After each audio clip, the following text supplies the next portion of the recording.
Act 1 of Coriolanus by William Shakespeare. Act 1, Scene 1. Rome. A street.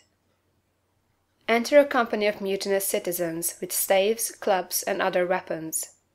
Before we proceed any further, hear me speak. Speak! Speak! You are all resolved rather to die than to famish. Resolved! First, you know Caius Marcius is chief enemy to the people. We know it! Let us kill him, and we'll have corn at our own price.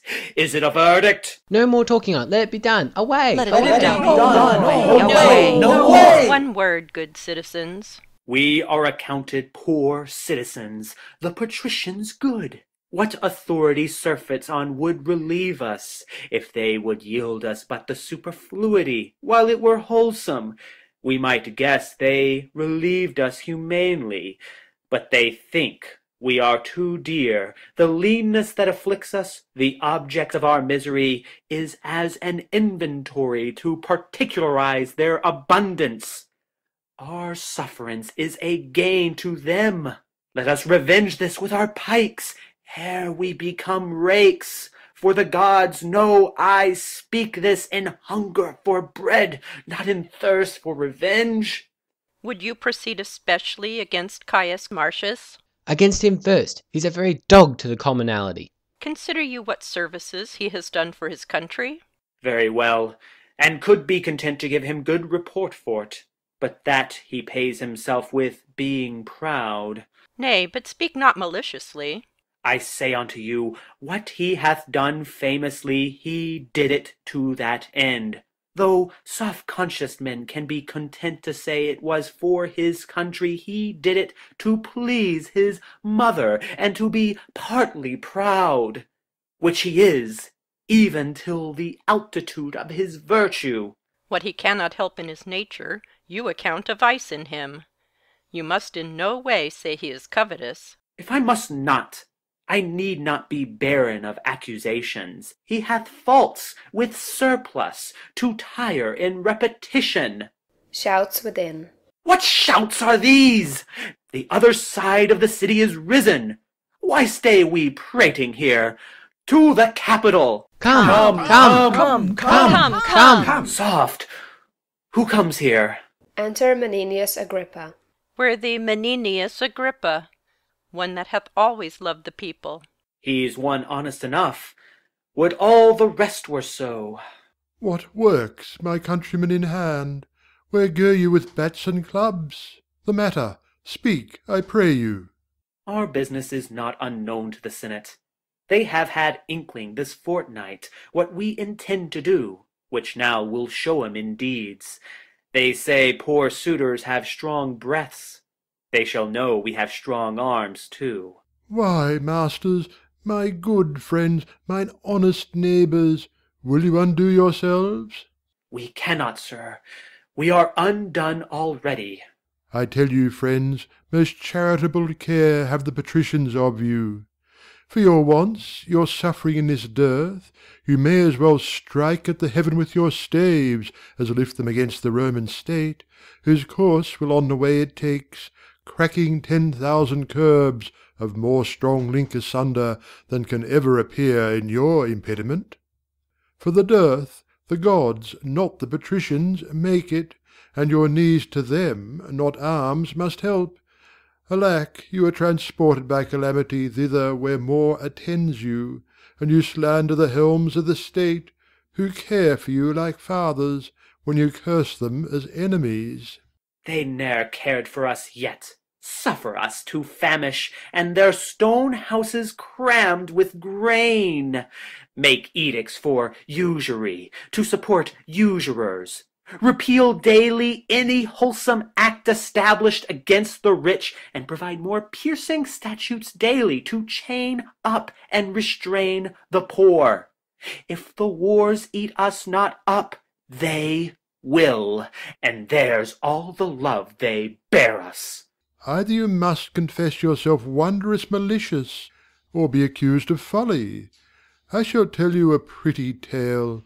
It may be you have heard it, but since it serves my purpose, I will venture to stale it a little more. Well, I'll hear it, sir.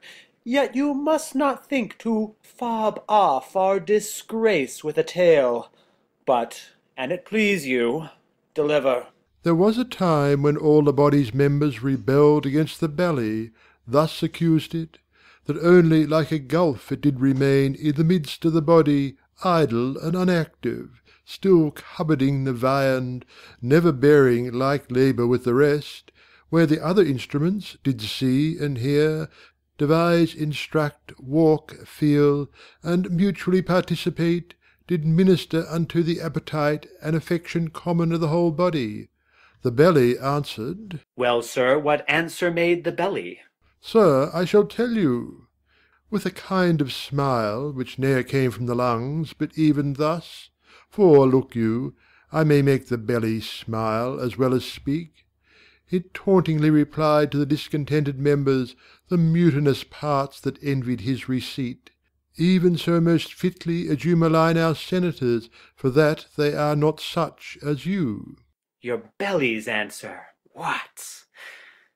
The kingly crowned head, the vigilant eye, the counsellor heart, the arm our soldier, our steed the leg, the tongue our trumpeter, with other muniments and petty helps in this our fabric, if that they— What then? For me, this fellow speaks. What then? What then? Should by the cormant belly be restrained, who is the sink of the body. Well, what then? The former agents, if they did complain, what could the belly answer? I will tell you, if you bestow a small, of what you have little, patience awhile, you'll hear the belly's answer. Ye're long about it. Note me this, good friend, your most grave belly was deliberate, not rash like his accusers, and thus answered. True is it, my incorporate friends, quoth he, that I receive the general food at first, which you do live upon, and fit it is, because I am the storehouse and the shop of the whole body. But if you do remember, I send it through the rivers of your blood, even to the court, the heart, to the seat of the brain, and though the cranks and offices of man, the strongest nerves and small inferior veins, from me receive that natural competency whereby they live, and though that all at once, you, my good friends, this says the belly, mark me. Ay, sir. Well, well. Though all at once cannot see what I do deliver out to each, yet I can make my audit up, that all from me do back receive the flower of all, and leave me but the bran. What say you to it? It was an answer. How apply you this? The senators of Rome are this good belly, and you the mutinous members. For examine their counsels and their cares, digest things rightly touching the weal of the common, you shall find no public benefit which you receive but it proceeds or comes from them to you, and no way from yourselves. What do you think, you the great toe of this assembly? I the great toe. Why the great toe? For that, being one of the lowest, basest, poorest, of this most wise rebellion, thou goest foremost, thou rascal, thou art worst in blood to run, leadst first to win some vantage. But make you ready your stiff bats and clubs. Rome and her rats are at the point of battle. The one side must have bail. Enter Caius Marcius. Hail, noble Marcius! Thanks. What's the matter, you dissentious rogues, that rubbing the porridge of your opinion make yourselves scabs? We have ever your good word. He that will give good words to thee will flatter beneath a boring. What would you have, you curs, that like nor peace nor war? The one affrights you, the other makes you proud. He that trusts to you, where he should find you lions, finds you hares, where foxes, geese. You are no surer, no, than is the coal of fire upon the ice, or hailstone in the sun. Your virtue is to make him worthy whose offence subdues him, and curse that justice did it. Who deserves greatness deserves your hate, and your affections are a sick man's appetite, who desires most that which would increase his evil. He that depends upon your favours swims with fins of lead, and hews down oaks with rushes. Hang ye, trust ye, with every minute you do change your mind, and call him noble that was now your hate, him vile that was your garland. What's the matter, that in these several places of the city you cry against the noble senate, who under the gods keep you in awe, which else would feed on one another? What's their seeking? For corn at their own rates, whereof, they say, the city is well stored. Hang 'em, they say. They'll sit by the fire, and presume to know what's done i' the Capitol, who's like to rise, who thrives and who declines, side factions and give out conjectural marriages, making parties strong, and feebling such as stand not in their liking below their cobbled shoes. They say there's grain enough. Would the nobility lay aside their ruth, and let me use my sword, I'll make a quarry with thousands of these quartered slaves, as high as I could pick my lance. Nay, these are all most thoroughly persuaded, for though abundantly they lack discretion, yet are they passing cowardly. But I beseech you, what says the other troop? They are dissolved, hang 'em. They said they were an hungry, sighed forth proverbs, that hunger broke stone walls, that dogs must eat, that meat was made for mouths, that the gods sent not corn for the rich men only. With these shreds they vented their complainings, which, being answered, and a petition granted them, a strange one, to break the heart of generosity and make bold power look pale, they threw their caps, as they would hang them on the horns of the moon, shouting their emulation. What is granted them? 5 tribunes to defend their vulgar wisdoms, of their own choice. One's Junius Brutus, Sicinius Velutus, and I know not, 'sdeath. The rabble should have first unroofed the city, ere so prevailed with me. It will in time win upon power, and throw forth greater themes for insurrections arguing. This is strange. Go, get you home, you fragments. Enter a messenger hastily. Where's Caius Marcius? Here, what's the matter? The news is, sir, the Volsces are in arms. I am glad on it. Then we shall have means to vent our musty superfluity. See, our best elders. Enter Comenius, Titus Lartius, and other senators. Marcius, 'tis true that you have lately told us. The Volsces are in arms. They have a leader, Tullus Aufidius, that will put you to it. I sin in envying his nobility, and were I anything but what I am, I would wish me only he. You have fought together.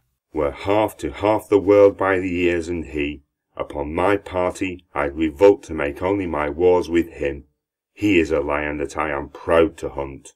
Then, worthy Marcius, attend upon Comenius to these wars. It is your former promise. Sir, it is, and I am constant. Titus, thou shalt see me once more strike at Tullus's face. What, art thou stiff? Standest out? No, Caius Marcius, I'll lean upon one crutch and fight with t'other. Stay behind this business. O true bred! Your company to the capital, where I know our greatest friends attend us. To Comenius. Lead you on. To Marcius. Follow, Comenius, we must follow you. Right worthy you priority. Noble Marcius. To the citizens. Hence to your homes, be gone. Nay, let them follow. The Volsces have much corn. Take these rats thither to gnaw their garners. Worshipful mutiners, your valour puts well forth. Pray, follow. Citizens steal away, exeunt all but Sicinius and Brutus. Was ever man so proud as is this Marcius? He has no equal. When we were chosen tribunes for the people, marked you his lip and eyes? Nay, but his taunts. Being moved, he will not spare to gird the gods. Bemock the modest moon. The present wars devour him. He is grown too proud to be so valiant. Such a nature, tickled with good success, disdains the shadow which he treads on at noon. But I do wonder his insolence can brook to be commanded under Cominius. Fame, at the which he aims, in whom already he's well graced, cannot better be held, nor more attained than by a place below the first. For what miscarries shall be the general's fault, though he perform to the utmost of a man. And giddy censure will then cry out of Myrtius, if he had borne the business. Besides, if things go well, opinion that so sticks on Martius shall of his demerits rob Cominius. Come, half all Cominius' honours are to Myrtius, though Myrtius earned them not, and all his faults to Myrtius shall be honours, though indeed in aught he merit not. Let's hence, and hear how the dispatch is made, and in what fashion, more than his singularity, he goes upon this present action. Let's along. Exeunt. Scene 2. Corioli, the Senate House. Enter Tullus Aufidius and certain senators. So your opinion is, Aufidius, that they of Rome are entered in our councils, and know how we proceed. Is it not yours? Whatever have been thought on in this state that could be brought to bodily act ere Rome had circumvention? 'Tis not 4 days gone since I heard thence. These are the words. I think I have the letter here. Yes, here it is. Reads. They have pressed a power, but it is not known whether for east or west. The dearth is great, the people mutinous. And it is rumoured, Cominius, Martius your old enemy, who is of Rome worse hated than of you, and Titus, a most valiant Roman, these 3 lead on this preparation whither 'tis bent. Most likely 'tis for you. Consider of it. Our army's in the field. We never yet made doubt, but Rome was ready to answer us. Nor did you think it folly to keep your great pretences veiled till when they needs must show themselves, which in the hatching, it seemed, appeared to Rome. By the discovery we shall be shortened in our aim, which was to take in many towns ere almost Rome should know we were afoot. Noble Aufidius, take your commission, hie you to your bands. Let us alone to guard Corioli. If they set down before us, for the remove bring your army. But, I think, you'll find they've not prepared for us. Oh, doubt not that. I speak from certainties. Nay, more. Some parcels of their power are forth already, and only hitherward. I leave your honours. If we and Caius Martius chance to meet, 'tis sworn between us we shall ever strike till one can do no more. The gods assist you. And keep your honours safe. Farewell. Farewell. Exeunt. Scene 3. Rome. A room in Martius's house. Enter Volumnia and Virgilia. They set them down on 2 low stools, and so. I pray you, daughter, sing, or express yourself in a more comfortable sort. If my son were my husband, I should freelier rejoice in that absence wherein he won honour than in the embracements of his bed, where he would show most love.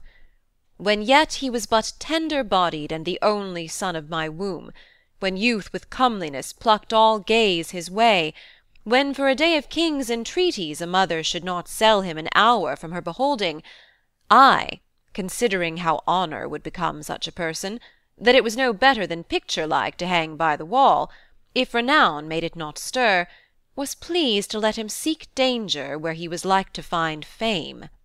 To a cruel war I sent him, from whence he returned, his brows bound with oak. I tell thee, daughter, I sprang not more joy at first hearing he was a man-child than now in first seeing he had proved himself a man. But had he died in the business, madam, how then? Then his good report should have been my son. I therein would have found issue.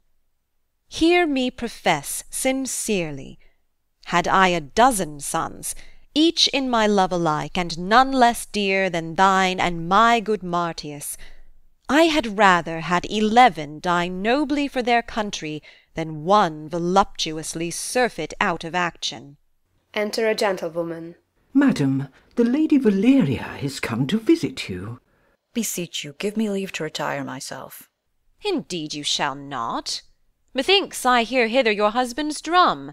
See him pluck Aufidius down by the hair, as children from a bear, the Volsces shunning him.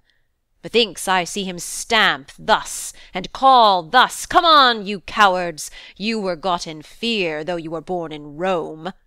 His bloody brow with his mailed hand then wiping, forth he goes, like to a harvest-man that's tasked to mow, or all, or lose his hire. His bloody brow! O Jupiter, no blood! Away, you fool! It more becomes a man than gilt his trophy.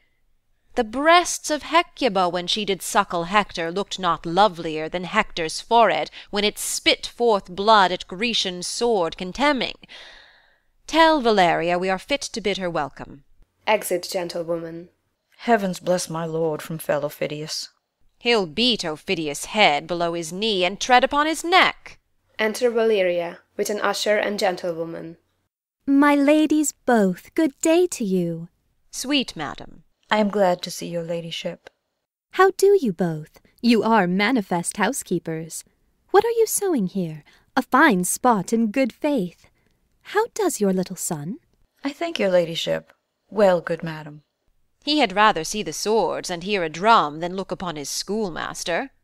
On my word, the father's son. I'll swear 'tis a very pretty boy. On my troth, I looked upon him a Wednesday half an hour together. Has such a confirmed countenance.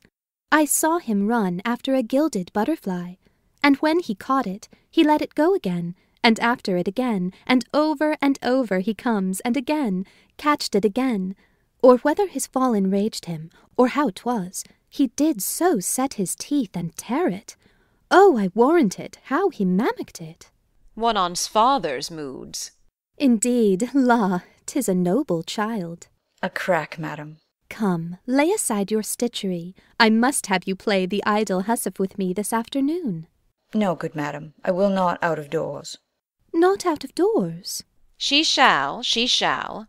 Indeed, no, by your patience. I'll not over the threshold till my lord return from the wars. Fie, you confine yourself most unreasonably. Come, you must go visit the good lady that lies in. I will wish her speedy strength, and visit her with my prayers, but I cannot go thither. Why, I pray you? 'Tis not to save labour, nor that I want love. You would be another Penelope. Yet they say all the yarn she spun in Ulysses' absence did but fill Ithaca full of moths.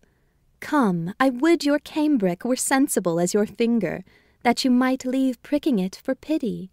Come, you shall go with us. No, good madam, pardon me. Indeed, I will not go forth. In truth, la, go with me, and I'll tell you excellent news of your husband. Oh, good madam, there can be none yet. Verily, I do not jest with you. There came news from him last night. Indeed, madam. In earnest, it's true. I heard a senator speak it. Thus it is. The Volsces have an army forth, against whom Cominius the general is gone, with one part of our Roman power. Your lord and Titus are set down before their city Corioli. They nothing doubt prevailing, and to make it brief wars. This is true, on mine honour, and so I pray go with us. Give me excuse, good madam. I will obey you in every thing hereafter. Let her alone, lady. As she is now, she will but disease our better mirth. In troth, I think she would. Fare you well, then. Come, good sweet lady. Prithee, Virgilia, turn thy solemnness out a door, and go along with us. No, at a word, madam. Indeed, I must not. I wish you much mirth. Well, then, farewell. Exeunt. Scene 4. Before Corioli. Enter, with drum and colours, Martius, Titus Lartius, captains and soldiers. To them a messenger. Yonder comes news. A wager they have met. My horse to yours? No. 'Tis done. Agreed. Say, has our general met the enemy? They lie in view, but have not spoke as yet. So the good horse is mine. I'll buy him, have you? No. I'll nor sell nor give him. Lend you him I will for 100 years. Summon the town. How far off lie these armies? Within this 1.5 miles. Then shall we hear their larum, and they ours. Now, Mars, I prithee, make us quick in work, that we with smoking swords may march from hence, to help our fielded friends. Come, blow thy blast. They sound a parley. Enter 2 senators with others on the walls. Tullus Aufidius, is he within your walls?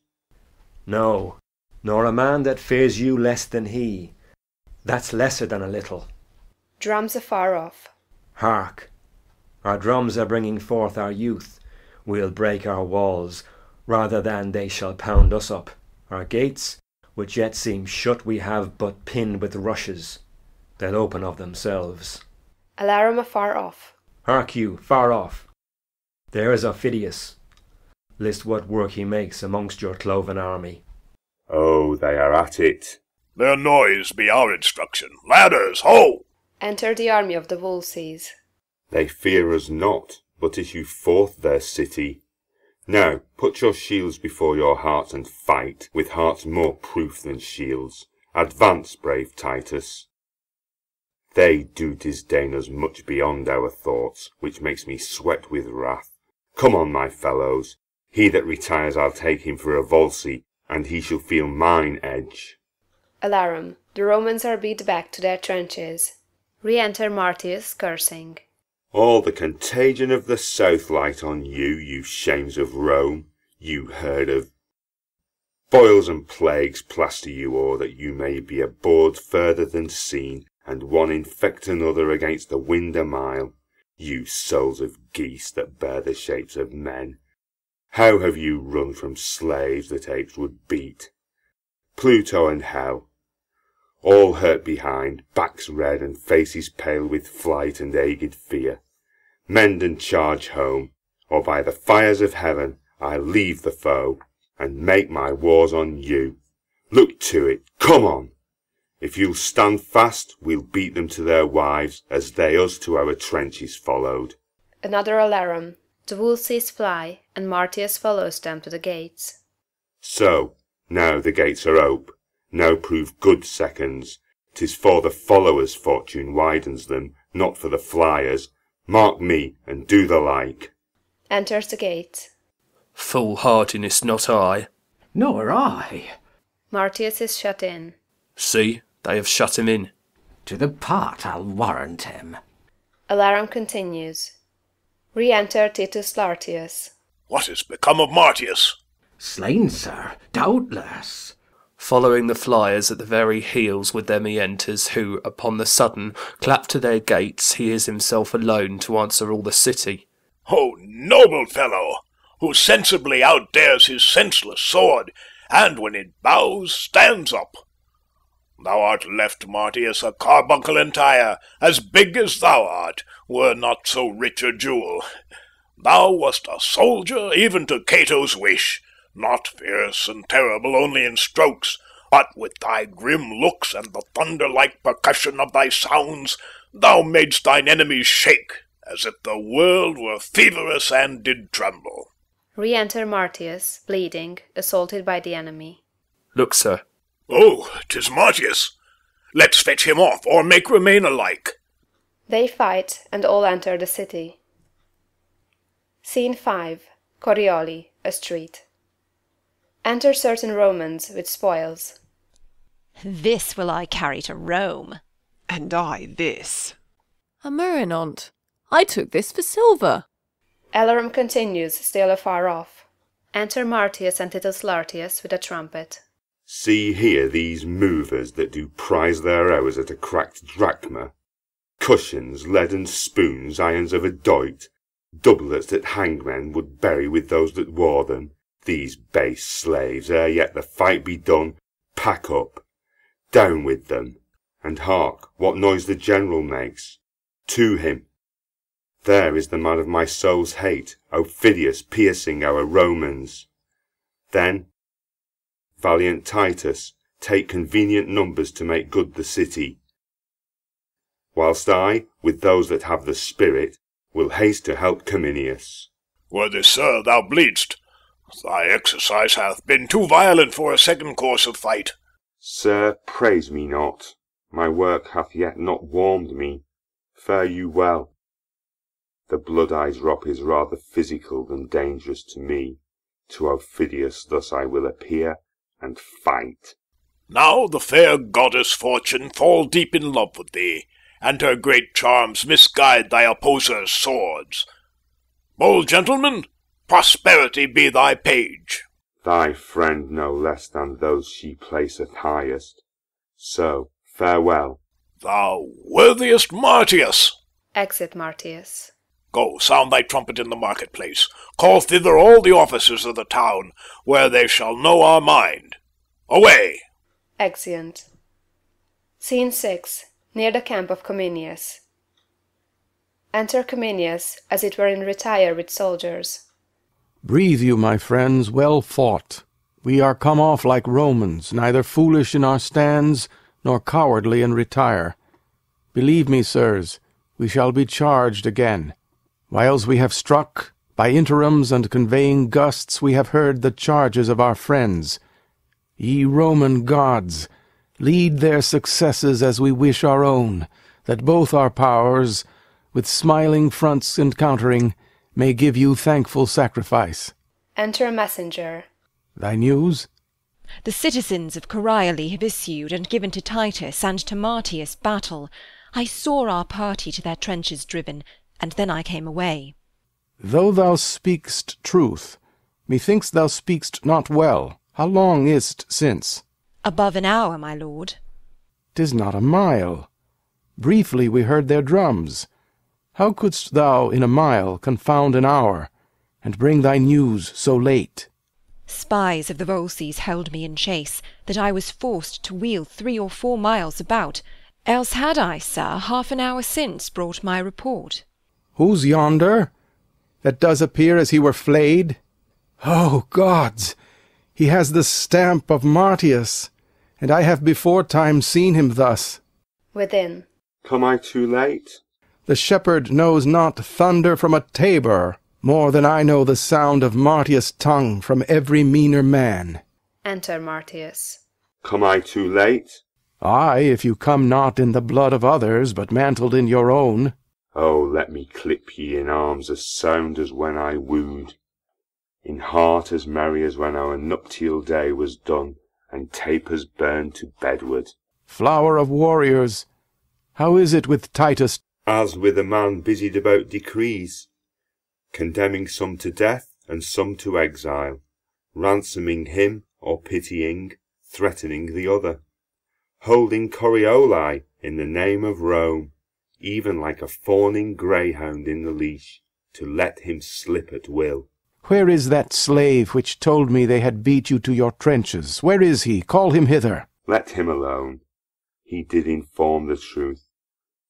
But for our gentlemen, the common file, a plague. Tribunes for them? The mouse ne'er shunned the cat as they did budge from rascals worse than they.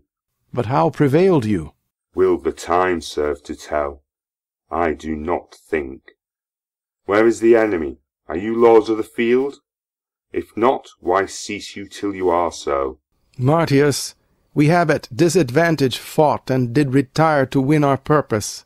How lies their battle? Know you on which side they have placed their men of trust?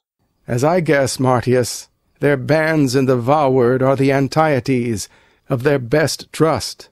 O'er them Aufidius, their very heart of hope. I do beseech you, by all the battles wherein we have fought, by the blood we have shed together, by the vows we have made to endure friends, that you directly set me against Aufidius and his Antietes, and that you not delay the present, but, filling the air with swords advanced and darts, we prove this very hour. Though I could wish you were conducted to a gentle bath and balms applied to you, yet dare I never deny your asking. Take your choice of those that best can aid your action. Those are they that most are willing. If any such be here, as it were sin to doubt, that love this painting wherein you see me smeared, if any fear lesser his person than an ill report, if any think brave death outweighs bad life, and that his country's dearer than himself, let him alone, or so many so-minded wave thus to express his disposition, and follow Marcius. They all shout and wave their swords, take him up in their arms, and cast off their caps. O me alone! Make you a sword of me? If these shows be not outward, which of you but is 4 Volsces? None of you but is able to bear against the great Aufidius a shield as hard as his. A certain number, though thanks to all must I select from all. The rest shall bear the business in some other fight, as cause will be obeyed. Please you to march, and 4 shall quickly draw out my command. Which men are best inclined? March on, my fellows. Make good this ostentation, and you shall divide in all with us. Exeunt. Scene 7. The gates of Corioli. Titus Lartius, having set a guard upon Corioli, going with drum and trumpet towards Cominius, and Caius Martius enters with lieutenant, other soldiers, and a scout. So, let the ports be guarded. Keep your duties as I have set them down. If I do send, dispatch those centuries to our aid. The rest will serve for a short holding. If we lose the field, we cannot keep the town. Fear not our care, sir. Hence, and shut your gates upon us. Our guider come to the Roman camp conduct us. Exeunt. Scene 8. A field of battle. Alarum is in battle. Enter from opposite sides Martius and Aufidius. I'll fight with none but thee, for I do hate thee worse than a promise-breaker. We hate alike. Not Afric owns a serpent I abhor more than thy fame and envy. Fix thy foot. Let the first butcher die, the other slave, and the gods doom him after.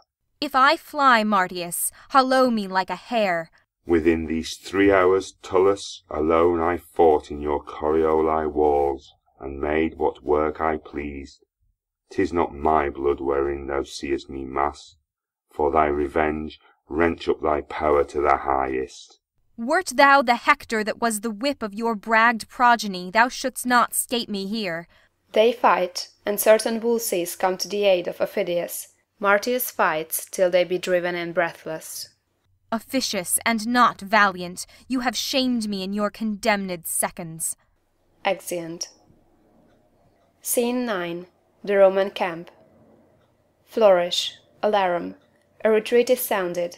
Flourish. Enter from one side Cominius with the Romans, from the other side Martius with his arm in a scarf. If I should tell thee o'er this thy day's work, thou'dst not believe thy deeds. But I'll report it where senators shall mingle tears with smiles, where great patricians shall attend and shrug, i' the end admire, where ladies shall be frighted and gladly quaked hear more, where the dull tribunes that, with the fusty plebeians, hate thine honours, shall say against their hearts, We thank the gods our Rome hath such a soldier. Yet camest thou to a morsel of this feast, having fully dined before. Enter Titus Lartius, with his power from the pursuit. O General, here is the steed, we the caparison, hadst thou beheld— Pray now, no more. My mother, who has a charter to extol her blood, when she does praise me, grieves me. I have done as you have done. That's what I can, induced as you have been. That's for my country. He that has but effected his good will hath overtaken mine act. You shall not be the grave of your deserving. Rome must know the value of her own. 'Twere a concealment worse than a theft, no less than a traducement to hide your doings, and to silence that which, to the spire and top of praises vouched, would seem but modest. Therefore I beseech you, in sign of what you are, not to reward what you have done, before our army hear me. I have some wounds upon me, and they smart to hear themselves remembered. Should they not, well might they fester gainst ingratitude, and tent themselves with death. Of all the horses, whereof we have ta'en good and good store, of all the treasure in this field achieved and city, we render you the 10th, to be ta'en forth before the common distribution at your only choice. I thank you, General, but cannot make my heart consent to take a bribe to pay my sword. I do refuse it, and stand upon my common part with those that have beheld the doing. A long flourish. They all cry, cast up their caps and lances. Cominius and Titus stand bare. May these same instruments which you profane never sound more, when drums and trumpets shall, if the field prove flatterers, let courts and cities be made all of false-faced soothing. When steel grows soft as the parasite's silk, let him be made a coverture for the wars. No more, I say, for that I have not washed my nose that bled, or foiled some debile wretch, which, without note, he as many else have done. You shout me forth in acclamations hyperbolical, as if I loved my little should be dieted in praises sauced with lies. Too modest are you, more cruel to your good report than grateful to us that give you truly. By your patience, if 'gainst yourself you be incensed, we'll put you like one that means his proper harm in manacles, then reason safely with you. Therefore be it known, as to us, to all the world, that Caius Marcius wears this war's garland, in token of the which my noble steed, known to the camp, I give him with all his trim belonging, and from this time, for what he did before Corioli, call him, with all the applause and clamour of the host, Caius Marcius Coriolanus. Bear the addition nobly ever. Flourish. Trumpets sound and drums. Caius Marcius Coriolanus. I will go wash, and when my face is fair, you shall perceive whether I blush or no. Howbeit, I thank you, I mean to stride your steed, and at all times to undercrest your good addition to the fairness of my power. So to our tent, where ere we do repose us, we will write to Rome of our success. You, Titus, must to Corioli back. Send us to Rome the best, with whom we may articulate for their own good and ours. I shall, my lord. The gods begin to mock me. I, that now refused most princely gifts, am bound to beg of my Lord General. Take't, 'tis yours. What is't? I sometime lay here in Corioli, at a poor man's house. He used me kindly. He cried to me.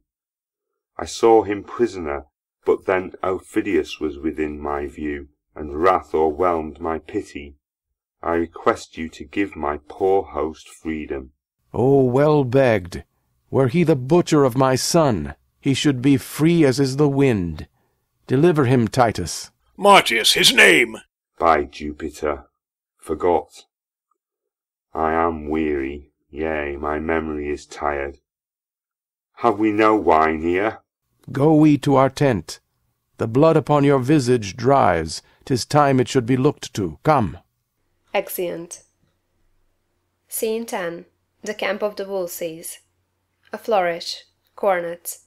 Enter Tullius Aufidius, bloody, with 2 or 3 soldiers. The town is ta'en.